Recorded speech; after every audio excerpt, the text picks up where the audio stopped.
Ladies and gentlemen, good day and welcome to Havells India Limited Q4 FY21 conference call hosted by IIFL Securities Limited.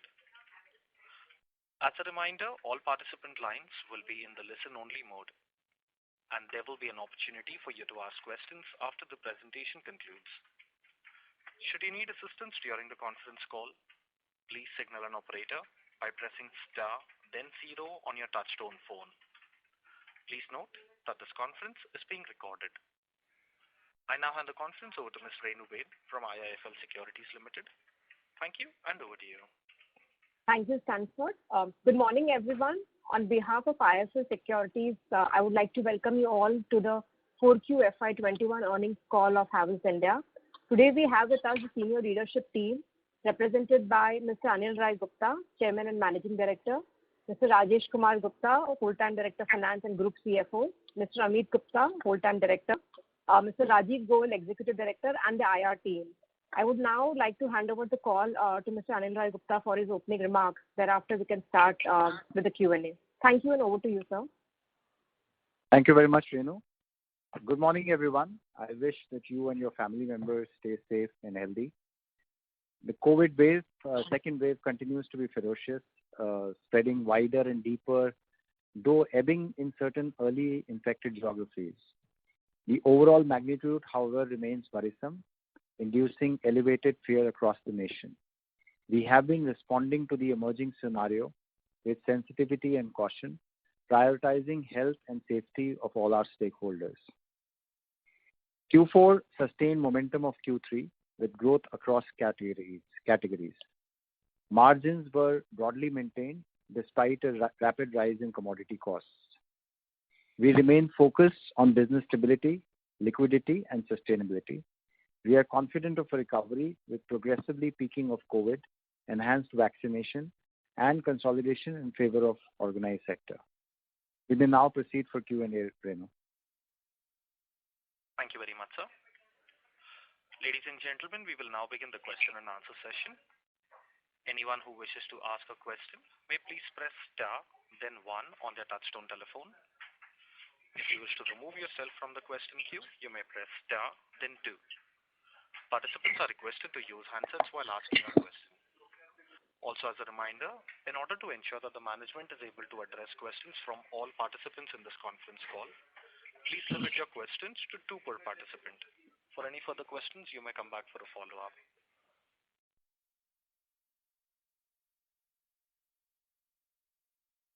We take the first question from the line of Ravi Swaminathan from Spark Capital. Please go ahead. Hi, sir. Congrats on a good set of numbers. My first question is with respect to the current demand environment, how the traction was vis-a-vis normal in the months of April and May. If you can give a broad view, it will be great, sir. And my second question is with respect to we have largely preserved our gross margins. A bit of it has compressed year on year, but we have done much better than peers. What kind of price action have we taken across products or segments? If you can give that clarity, it will be great. Thank you, Ravi. On the first question, when we started off the quarter in the month of April, it started off very well in all product categories. Despite good March, sometimes it happens that year endings of March, April starts off a bit slow. But in all product categories, including fans and air conditioners, we actually saw very good traction in the first 10 to 15 days. Post which the entire fear of the COVID wave 2, the reality of COVID wave 2 started sinking in, lockdown started happening, and after that, definitely the demand and pickup is far, far lower than normalized levels. It's not the same situation as last year because last year it was a complete clampdown and complete lockdown. There are certain areas, in fact, most of the states have lockdown, but certain shops open for a few hours. Certain consumers are able to get some essential commodities. So there is some amount of sales trickling in, but it is, I would say, not at all at the normalized levels and far below the normalized levels. But the good thing is that at least we saw a decent start, especially for the seasonal products like air conditioners and fans, even in the other product categories, like project sales had started happening from the month of April itself. So things started well. But I think now we just have to wait out for this second wave to settle down, and once things start opening up, then things should start coming back. On the pricing actions, we saw third and fourth quarter unabated cost increases in commodities for copper, aluminum, steel, plastics, engineering plastics. Everywhere there was a sharp increase. And usually we've always maintained that we would want to pass on the cost increases or decreases to the consumer at the right appropriate time. Certain times it happens that it's at a very fast pace of increase. It may become a bit difficult. It may become a bit difficult to pass on immediately, but with a certain lag, we are able to pass on the entire cost. So I think that was already under the process. In the fourth quarter, some costs had been passed on. It was already underway in the first quarter itself. So when the lockdowns opened up, I think very soon in the second and third quarter, we'll start seeing margins normalizing to our usual levels. Okay. But if you can give a sense on the magnitude of price increase that we would have taken across, say, switches, fans, cables, you can, at least the top 4 5 products. Yeah, it's very varying. Copper, for example, wires. I would not have the numbers, but overall, if you see from April of last year to now, the cost increase might have been in the range of anywhere between 40 to 45%. Fans, it would be close to about 10%. Switchgear, similar. So it would be, very different across categories. Got it, sir. I will come back in the queue for more. Thank you. The next question is from the line of Arnab Mitra from Credit Suisse. Please go ahead. Yeah, hi. Congratulations on a strong quarter. My first question was on the B2B recovery. So obviously the 4Q is a little tough to see on a YOY basis given how bad last year turned out. But if you could just highlight sequentially, what are the kind of trends you're seeing in the B2B segments in switchgears, cables, and did you see strong, traction there coming back in projects and housing kind of segments there? Yeah, so second, third, fourth quarter, on the consumer and residential side, we started seeing traction even in the second and third quarter. But what was sluggish was the industrial and infra segment, which is professional luminaires, underground cables, and industrial switchgear, where we saw actually a degrowth over second and third quarter in the previous years. But the fourth quarter, in the month of January, February, we started seeing growth even in these product categories. Obviously, March was a washout last year, so there was a huge growth. But in January, February also, for the first time, we started seeing a turnaround in industrial and infra segments also, which we were hoping that it would have continued in the coming quarters because private capex, government infrastructure spendings were coming back in the fourth quarter. Okay, thanks for that. And my last question was on the input cost side. So you mentioned some of the price increases like 10% plus in fan switchgears. So just wanted to understand, in your experience, is there any elasticity of demand in these categories? Because what we see is in even very basic FMCG categories, companies are a little wary of taking double-digit kind of price increases.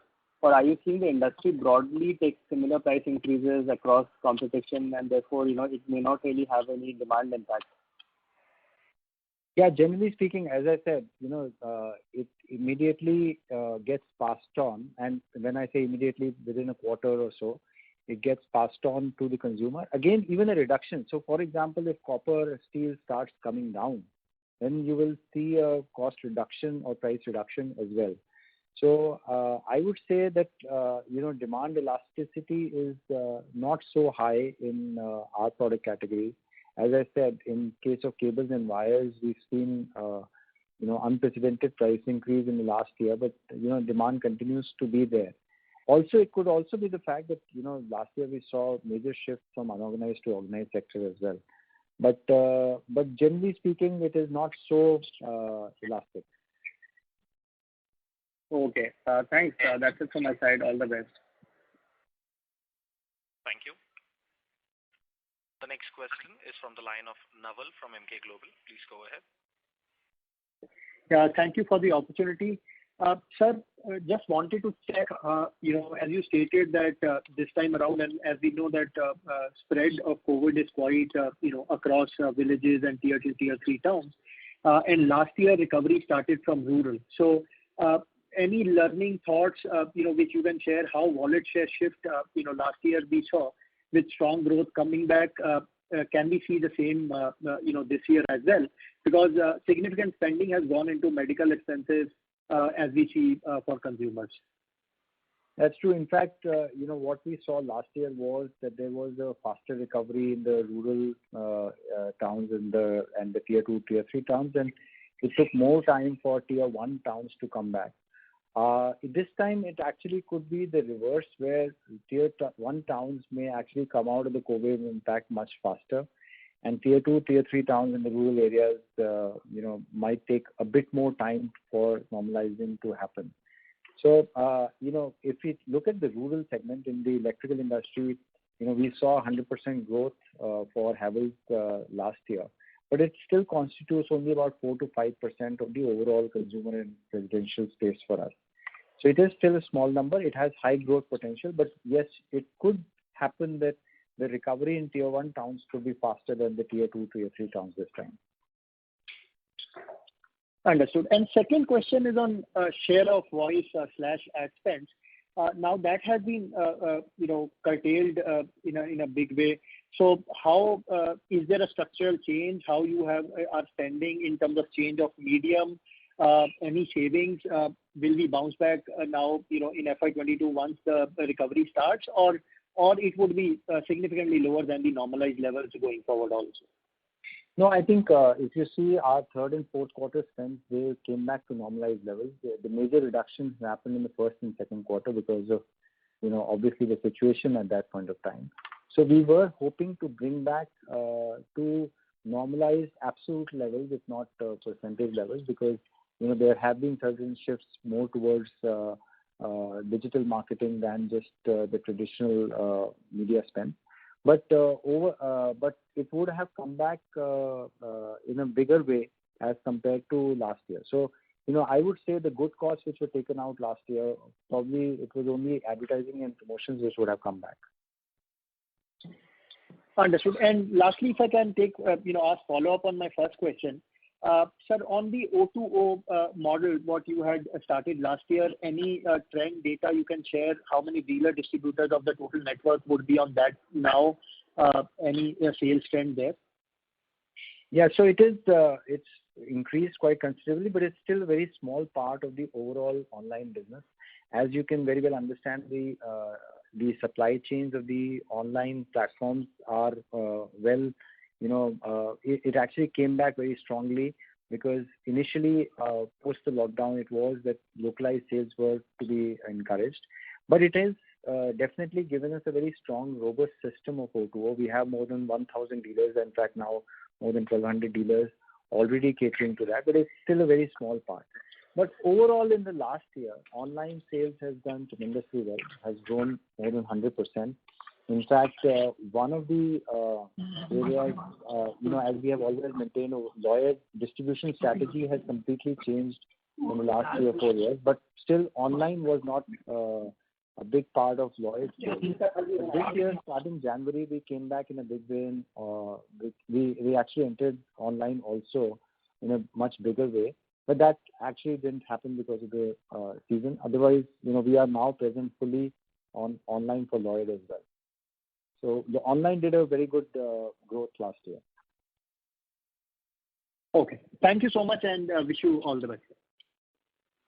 Thank you.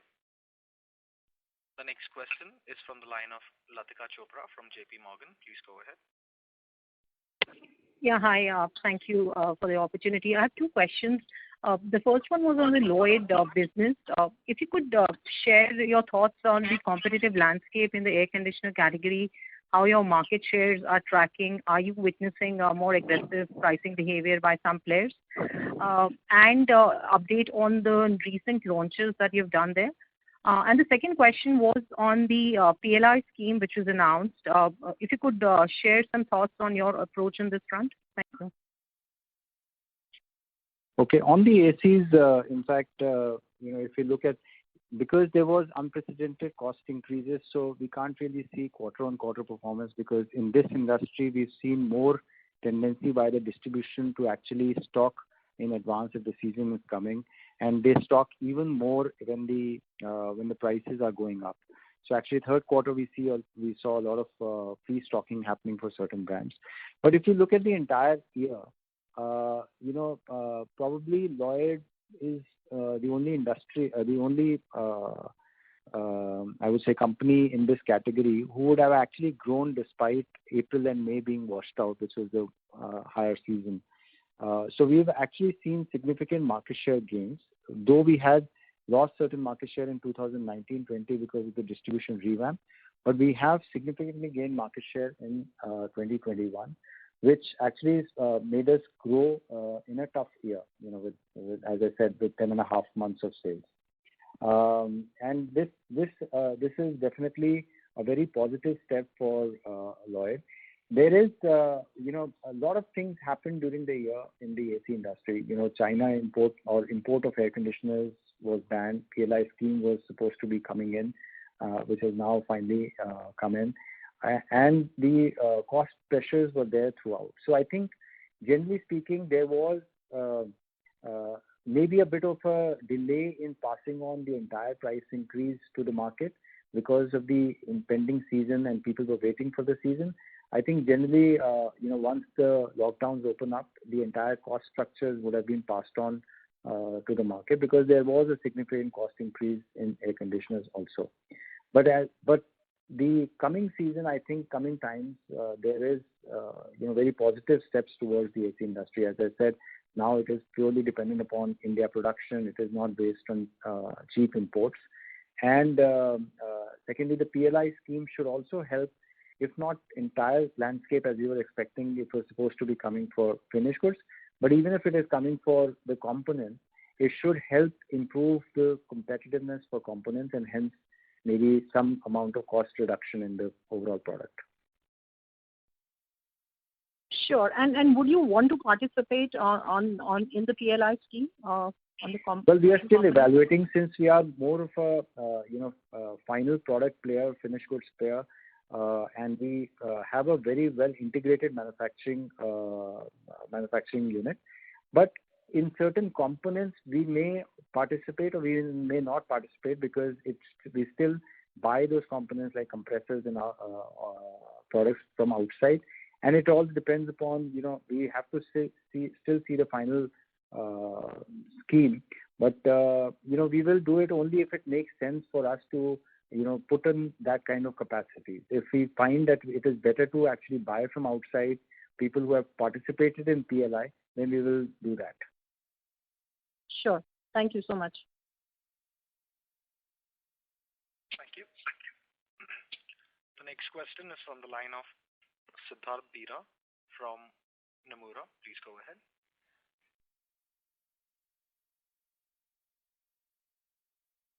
Bera, please go ahead with your question. Yes, sir. Thanks for the opportunity. So my first question again is on the Lloyd business. So generally in the fourth quarter we have seen good stocking up happens QOQ across companies. This time this has been missing in case of Lloyd. So is it that we have decided to have a slightly lower type of inventory, or if you can throw some light on that? And we plan to, or we have recently launched entire portfolio of refrigerators and washing machines also under Lloyd. So if you can just throw some light on how the ramp up in that will take place over the next 1 year. Yeah, so I think on the first part of the question, as I said earlier also, that it might not be right for us to just look at a quarter, because a lot of times it happens that certain distributors prepone the sales because of impending price increases. So maybe you could look at the second half growth or the entire year growth. As I said, as in the industry, we could grow the business even despite losing April and May of last year, as against many players in the industry. So I think it's a positive move. We can't just look at just the March performance. In fact, if you see in March, we had started seeing slowdown happening even in Maharashtra and Gujarat. So that was something which was affecting, and some sort of fears have started coming in. for delaying the stocking of the products in the fourth quarter. So I don't think this March was also a usual March for the AC industry. Understood, sir. So my second question was on the refrigerator and washing machine portfolio and the ramp up. Yeah, so that is still going very good. The entire new range for washing machines has been launched. We should be starting production in-house very soon, in the next 2 or 3 months. And refrigerator lineup is also available. It's now present in the distribution chain. So that's going well. That should give a good, decent growth in the coming times for the Lloyd business. Understood, sir. So lastly, on this unorganized share gains, like you mentioned that we have seen a good amount of increase from that part, and ECD segment specifically, if I see, it has grown very well over the last 2 years at strong double digits. So just some more thoughts here. I mean, do you expect such strong trend? I mean, there are further levers in terms of unorganized or new products which can drive good double-digit growth momentum in the segment going ahead? I think there are various growth levers in not only in just the ECD business, but many businesses. So as you said, product categories, features, innovation, distribution reach, rural enhancement. So a lot of areas where there could be possibilities of getting good growth in the coming years as well. Okay, sir. Thanks a lot. Thank you. Thank you. The next question is from the line of Nitin Arora from Axis Mutual Fund. Please go ahead. Hi, sir. Thank you for taking my question. So just first question Excuse me, this is the operator. I'm sorry to interrupt. Mr. Arora, your voice is not clearly audible. Maybe request you to come a little... Can you hear me now? Yes, perfect. Thank you. Great. Sir, my first question is that, we put a lot of emphasis last year also the way market shares of all the big brands, including us, saw the market share increase from the unorganized sector. Does that still you believe can continue in the next once, everything opens up, hopefully things normalizes? Do you think that can further help you outperform the industry? I'm asking more from a perspective that is it largely done, or you still see in some pockets of your segments, you see that happening? That's my first question. Yeah, I think in every disruption, whether it was demonetization or GST regime coming in, the first COVID wave, we've always seen that post that, initially there is a market share gain shift from unorganized to organized sector. And once the supply chains do get settled, some amount of unorganized market shares, maybe not be the entire thing, they also start coming back. So definitely we do believe that post this lockdown and post this wave also, we would see some structural shift happening because, just because of the strength of the distribution supply chain for the organized brands, also because of change in consumer behavior also after certain times. Just like last year, we were generally talking about people, downgrading, but people were upgrading because they wanted better quality and, trusted brands in their homes. So I think with every such disruption, those consumer behavioral changes also start happening. And the second question is more to do with the cash flow position today. So if you can highlight what are the reason for receivables going up sharply, this deterioration we have not seen till Q3. What is the reason for it? Is it more of any accounting change you have done with respect to bill discounting? Is it because of that? And even on the higher inventory, which is leading to your optically looking your gross margin better? That's my last question. Thank you. So on the cash flow front, receivable, there is no significant change in that. You see, if you recall last year, March was a disrupted and that's why I think it may not be strictly comparable. And there are no significant change either on the policy or the execution of the receivable policy in the company. Sometimes what happens the last day, you see, we may get discounted or they may get, into the bank. So that is the only change. But there is no significant change either in the policy or the execution of the debtors policy. As for the inventory, I think you raised the question inventory. I don't know how you're optically linking it to the gross margin. I can relate to that. But on the enhancement in inventory, yes, I think it has been built up, as you are aware, on the AC side because of the impending season. Although the season is right now not panning out the way it should be, but we believe that there will be extended summer, and I think the gains will accrue to the strong manufacturing companies like Lloyd. So I think we continue to be fairly positive on the trajectory going forward. So we are not unduly worried on the inventory holdings we have as of now. This is helpful, sir. Thank you. Thank you very much. Thank you. The next question is from the line of Bhavin Vitlani from SBI Mutual Fund. Please go ahead. Thank you for the opportunity. So I have a couple of questions. First is on the ad spends, if you could give us a guidance, how should one think about on a sustainable basis?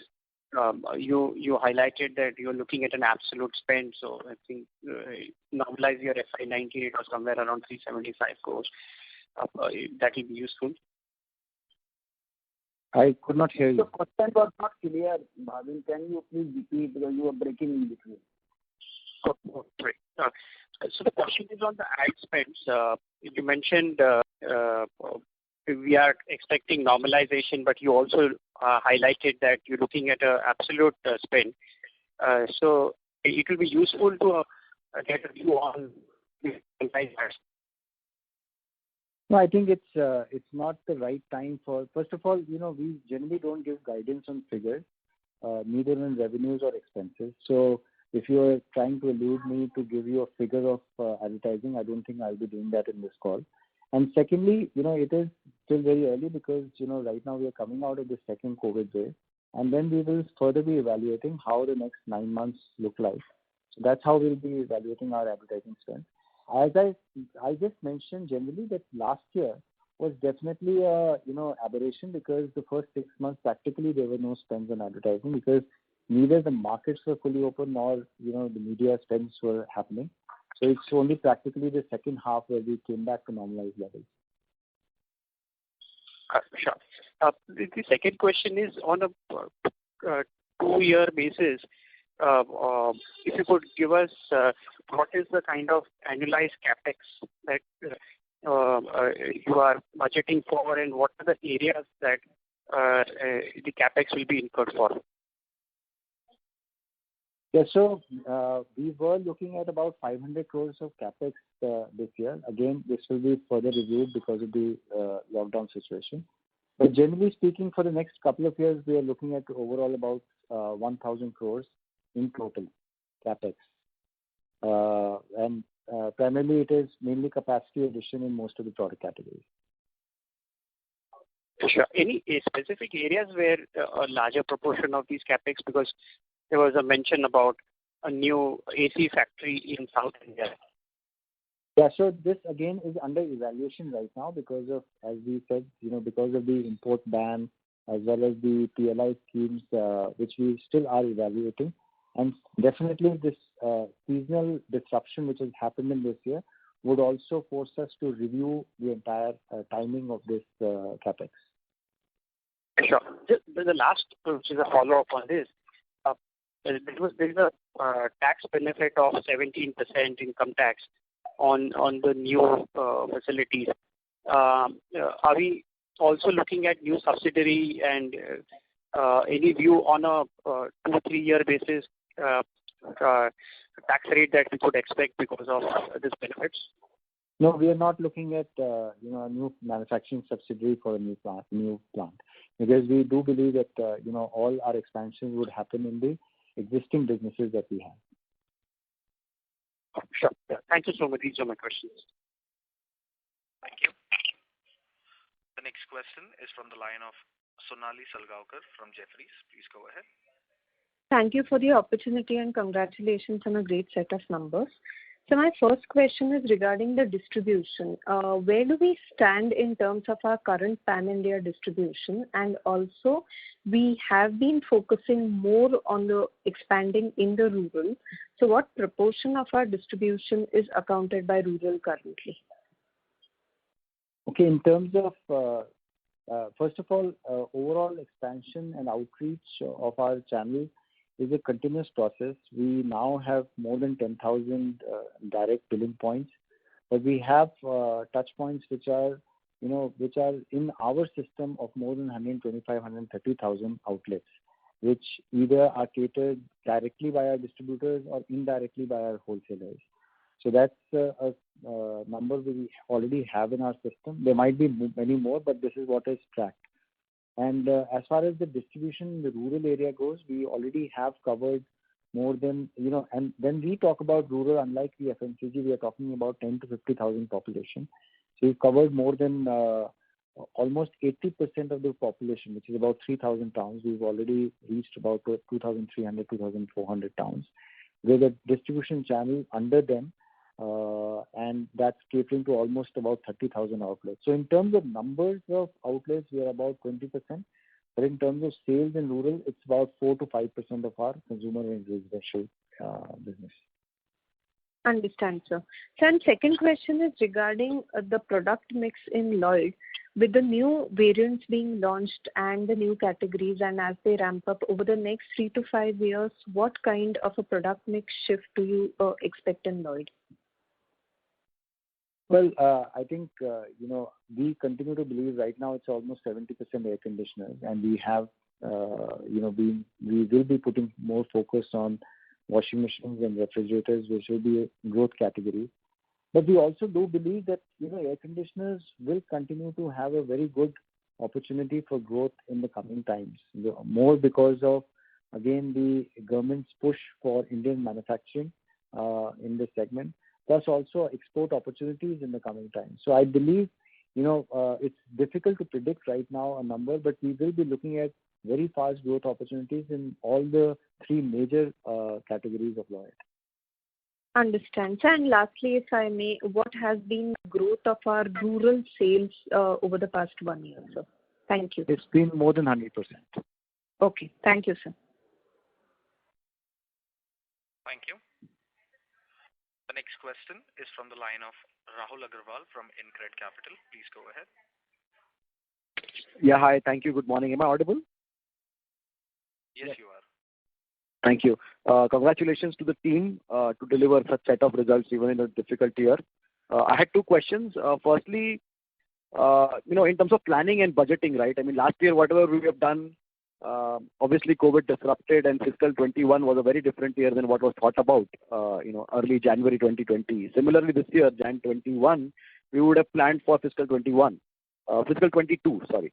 So what I wanted to check was, in terms of your 5 large segments, in terms of top line and margins, could you help us qualitatively understand what you plan for, and how do you expect the demand trends to actually come out of this in next 12 months?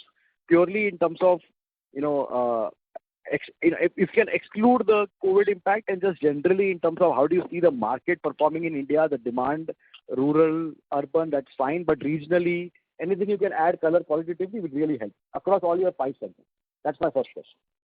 I think your first question alludes to the fact that, if we take out the COVID impact, so that's something which, if we do that, then obviously we were quite positively looking at the FY22. Given the fact that we were coming with very good growth in FY21 in second, third, and fourth quarter, and those are the kind of demand scenarios that we were expecting and we were focusing towards. And as I said, April also started off on a good note. So I believe that, because last year first quarter was a zero base or low base, so I don't think we should be looking at growth. But we were definitely looking at continuing the momentum, both in terms of our increasing our reach, capacity enhancements, as well as expectations of sales. And this was all across India, all across categories, and I would say all across even customer segments. As I said, even in the fourth quarter, the industrial and infrastructure segment also started showing growth, which clearly indicated that the private capex and government infrastructure spending was also starting to come back. So that's why we were quite positive about the entire demand scenario. Excuse me, this is the operator. Mr. Agarwal, may we request you to come back in the queue for a follow-up, please? Thank you. Ladies and gentlemen, we may request you to please limit your questions to 1 per participant. The next question is from the line of Abhishek Banerjee from UBS. Please go ahead. Hi, sir. Am I audible? Yes. Yeah, perfect. So, if you could just give us some clarity on what kind of cost savings you have done in the cables business, which has helped you maintain gross margins? Well, actually, the cables gross margins are also seemingly a bit more expanded. It's not the usual margins because generally, when you pass on a certain cost increase, some benefits you also get over stocks already lying in the organization and then gets passed on at a high price to the trade. So I would say that these may be a bit more expanded than usual, but we've also seen some contraction in other businesses. And I've already maintained that going forward in the coming quarters, most of the businesses will start seeing normalized margin levels once this settles down. Understood. So now if I come to the balance sheet, the long-term debt has gone up. Now, after hearing your cables guidance, it sounds like you were preparing for a high level of cables. Is that why LTV has gone up, or is there something else being planned? Sorry, what has gone up? Actually, your voice. So, I was talking about the long-term debt. No, long-term debt, you see, this is the debt for the capex which you have taken. If you recall, last year we had taken two type of debt just to strengthen the liquidity at the time of the pandemic. There was 1,000 crore short-term debt and 500 crores of long-term. These are the capex debt, which is normally for a period of 5 years. The 1,000 crore debt, since our position has strengthened over the period, you see, and we have performed pretty well during the year, we have completely repaid before 31st March. That's why you do not find that in the balance sheet for 31st March. The 500 crore is a normal debt, which will continue. It's a very minor debt in the overall scheme of things. On a net cash basis, we still have around 1,400 crore cash on the balance sheet. Understood. And so just one last question on the inventory front. That is, so if I look at the adjustments which are being made to the stock in the P&L, and if I add them up, then I have a number of close to 500 crores reduction. But when I look at inventory, it has gone up. So have you stocked up raw materials to kind of hedge your impact there? No. No. We don't do any hedging. I think this has been a well-established practice at Havells. So we believe market is the only hedge available to you, and this has been reflected over the years. As Anil has explained as well, there could be lag effect both in terms of when price, commodity costs go up or go down, but we normally pass it on into the market. So there are no hedging transactions at Havells. Excuse me, this is the operator. Mr. Banerjee, may we request you to come back for a follow-up, please? We take the next question from the line of Ashish Jain from Macquarie. Please go ahead. Hi, sir. Good morning. Sir, so my first question was on ad spend. So I know you will not give a guidance and all, but historically we had a stance that ad spend will be between 3 to 3% of revenue. And today you spoke more about the absolute debt number, and also how should we look at that number, more structurally, not asking for fiscal 22, but in general. Will we go back to the 3% revenue kind of a number? Yeah, generally it's around 3% of the consumer and residential business. So it should be around that. Okay. And just secondly, just on the margins, X of cables and wires. So cables and wires, you said that you will normalize. What kind of incremental price hike we need to offset the commodity prices, given where they stand today? Just to understand what's the gap between the pass-through. No, I think in cables and wires, generally it is faster pass-through as compared to other product categories. But most of the cost increases or price increases have been taken in the fourth quarter. Some of which in certain categories, because raw materials have moved further in the first quarter as well, those will be taken up when the lockdowns open up. But that is minor. So the major thing has happened already in the third and fourth quarter. Okay, but that is not reflected in 4Q. The whatever you may have taken in. They are not fully reflected because there is always a time lag. Because certain costs were not fully reflected, but it will be reflected in the coming quarter. Okay. Yes, sir. Thank you so much. Thank you. next question is from the line of Rahul from Haitong. Please go ahead. Yeah, hi. Good morning. I have a question around the manufacturing. Could you give us a sense on your manufacturing currently? At what capacities are your factory running? Is there a particular product category where you shut factories or, had to curtail production in a big way? And also along with this, if you can also add, the industry was facing a good amount of supply side constraint last year. How is the situation now? That's all from my side. Thanks.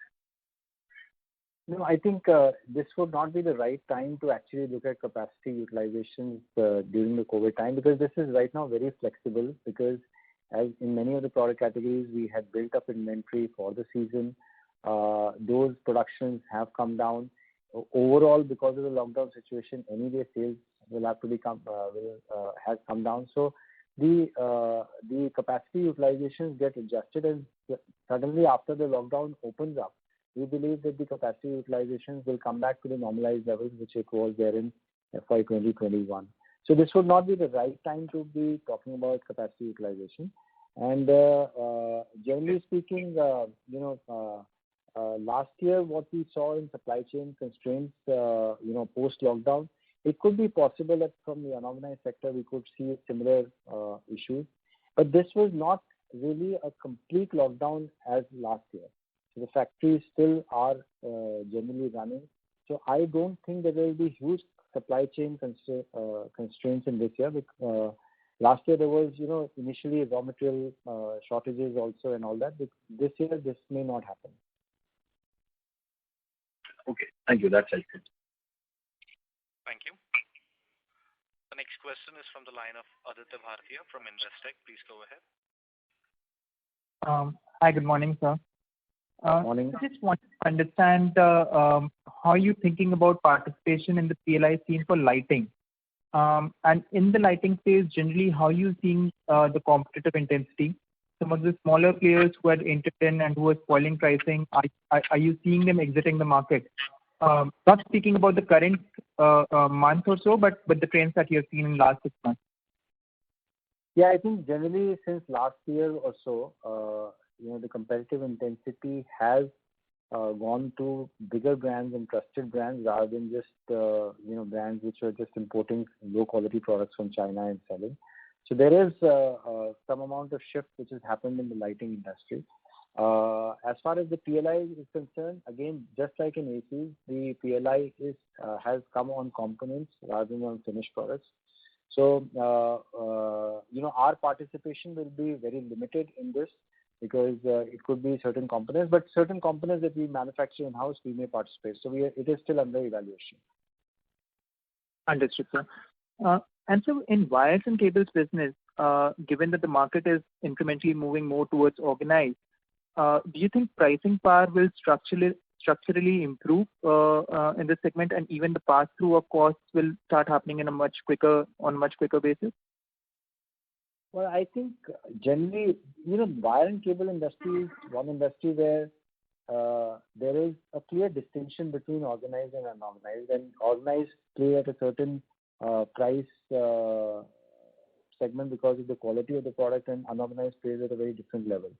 So, in fact, I would argue that cable and wire industry is actually the fastest in passing through a reduction or an increase in raw material to the consumer. So I would argue that it will continue to remain in a similar manner. Understood, sir. Thanks a lot, sir. Thank you. The next question is from the line of Charanjit Singh from DSP Mutual Fund. Please go ahead. Yeah. Hello, sir. Good morning. Are you able to hear me? Yes. Hello. Yeah. So, sir, there are two questions from my side. One is on Lloyd's, brand acceptance, from when we acquired to right now. How would you have seen the change in that? Plus, in the washing machine space, you talked about our capacity coming in the next 2 to 3 months. So, what's the kind of capacity which you are seeing here, and any market share expectations in refs and washing machine space? That's on Lloyd.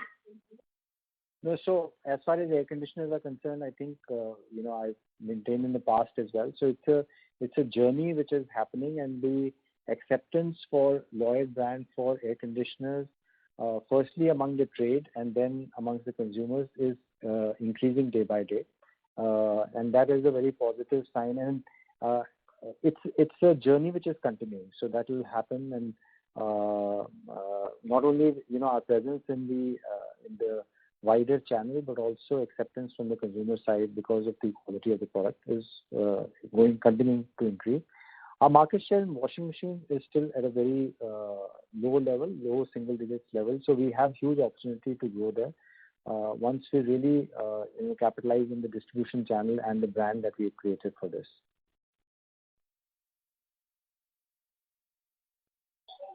Okay. And so just on the project business now, maybe B2C could get impacted, in the near term as, because of these lockdown restrictions. But do you see that the project-related business is still continuing? And what percentage of our revenue is coming from the project side?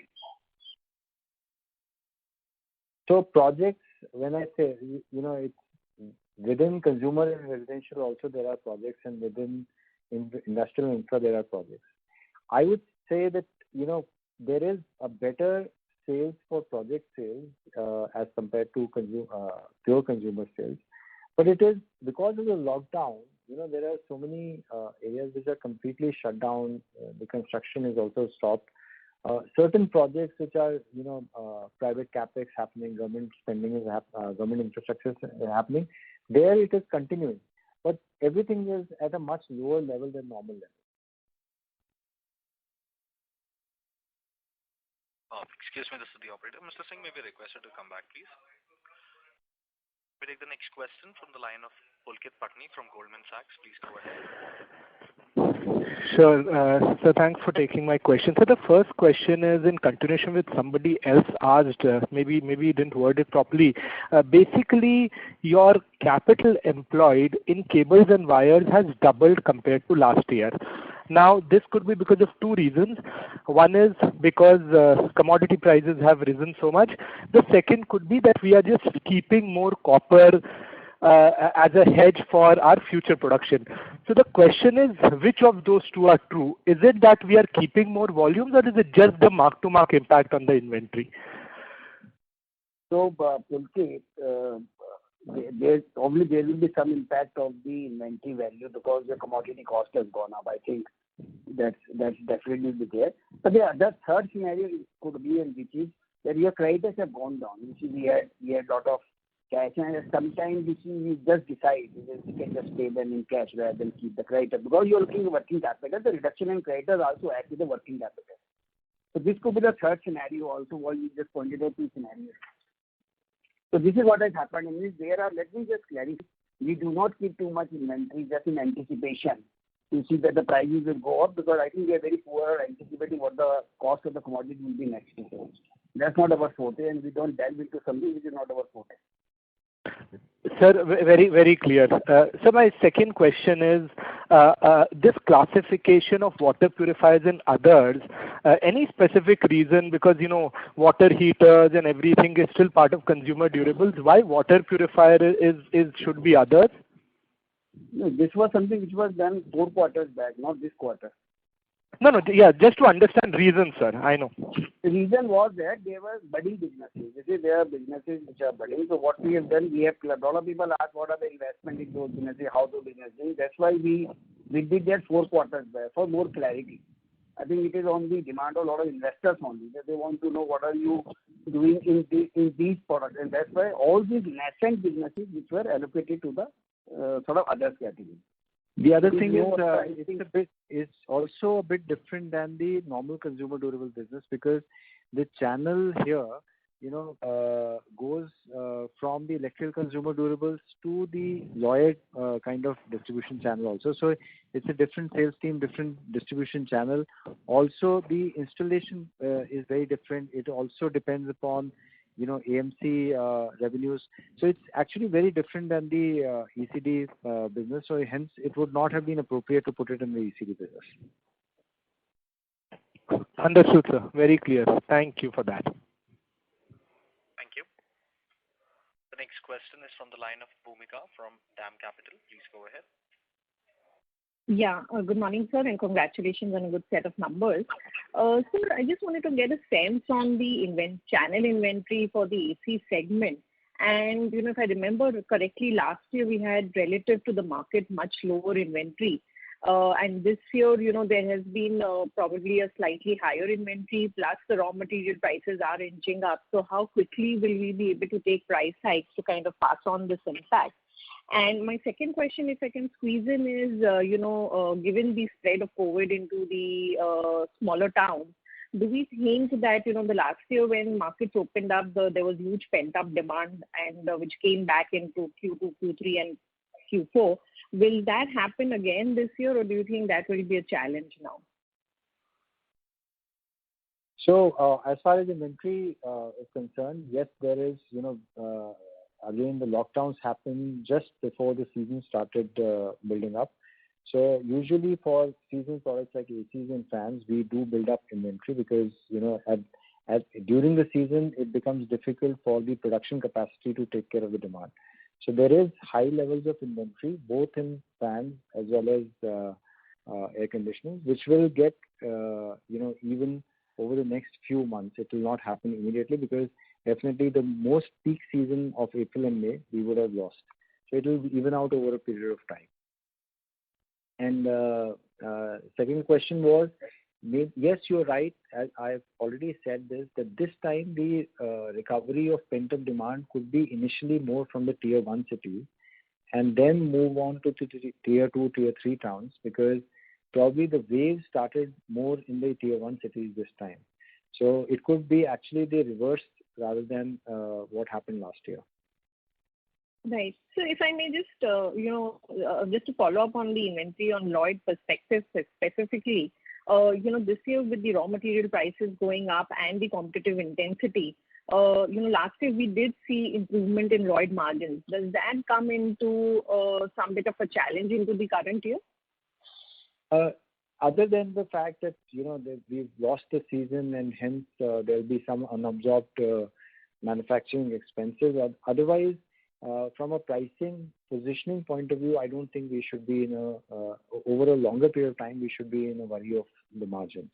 These would be, we would continue to gain margins when the volumes start coming back. Excuse me, this is the operator. Ms. Bhumika, may we request you to come back for a follow-up, please?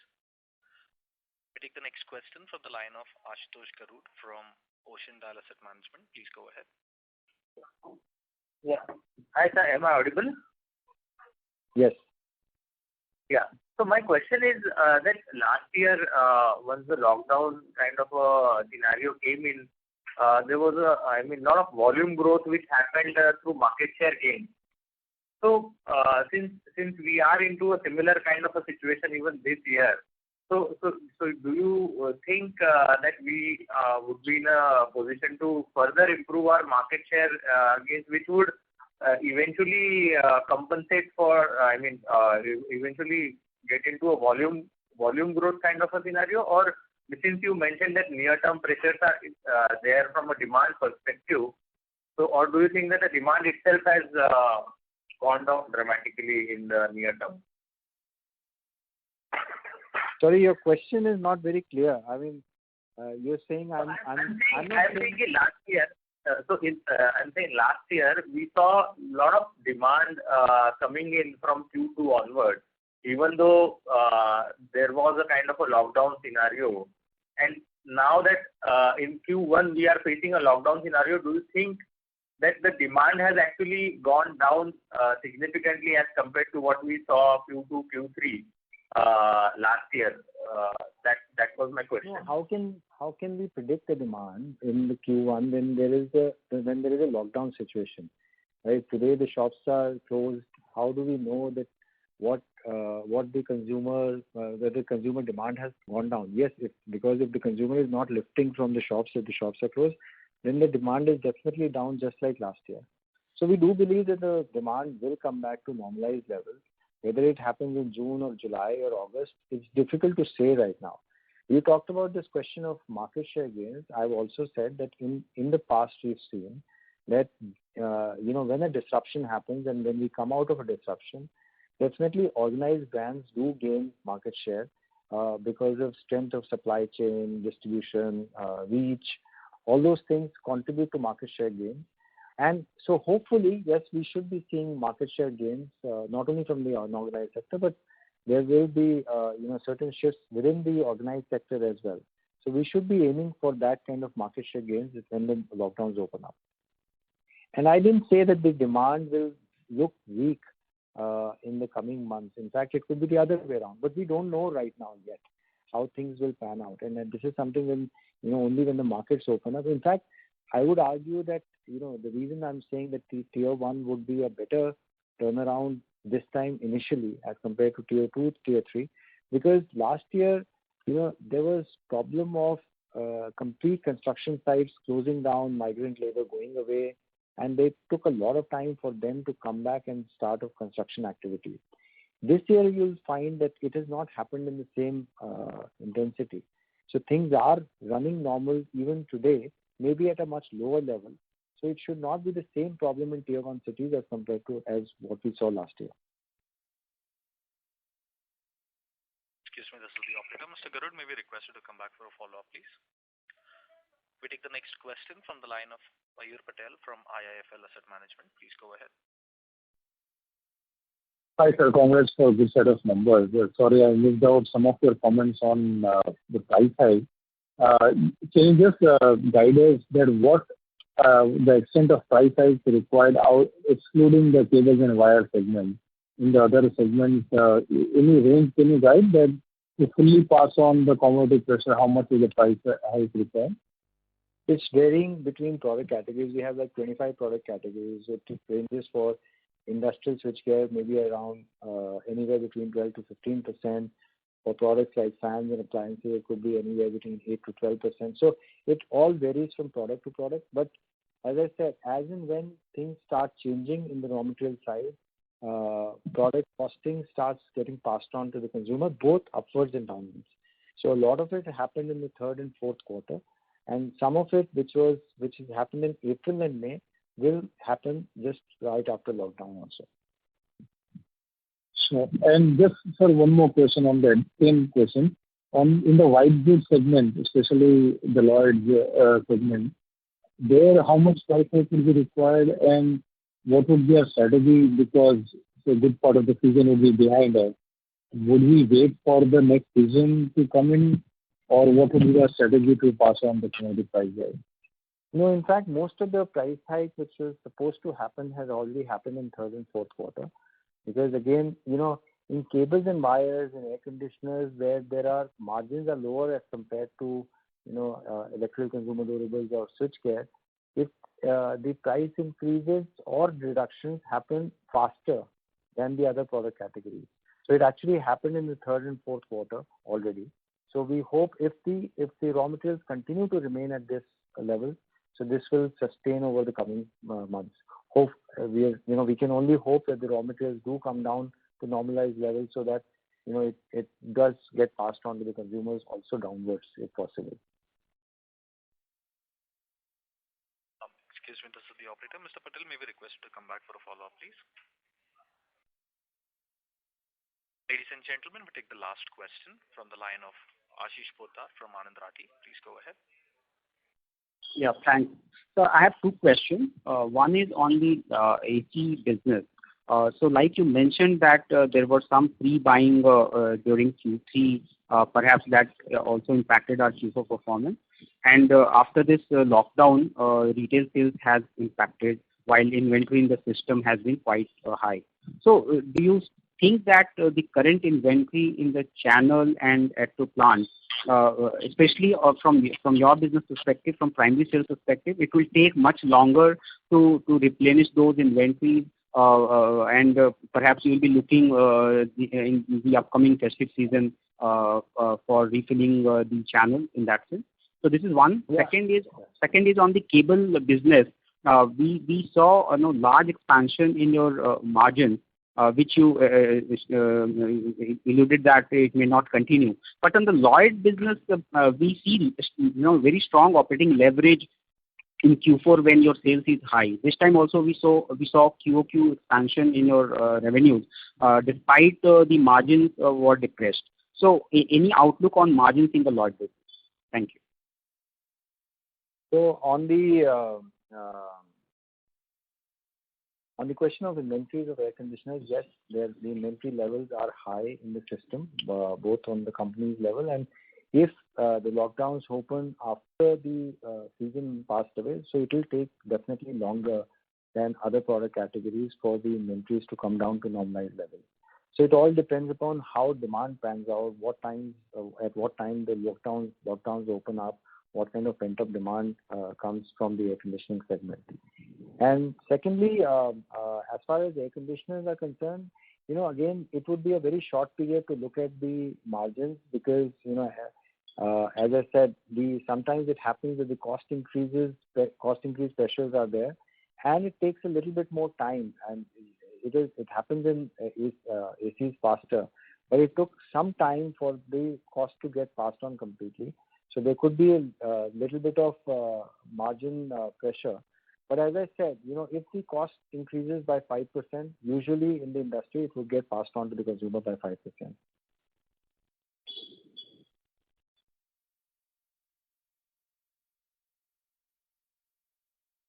Thank you, sir. Thank you. Ladies and gentlemen, that was the last question. I now hand the conference over to Ms. Renu Baid for closing comments. Thank you, everyone. On behalf of IIFL, I would like to thank the management and the investors for participating. Sir, would you like to make any closing comments, Anil sir?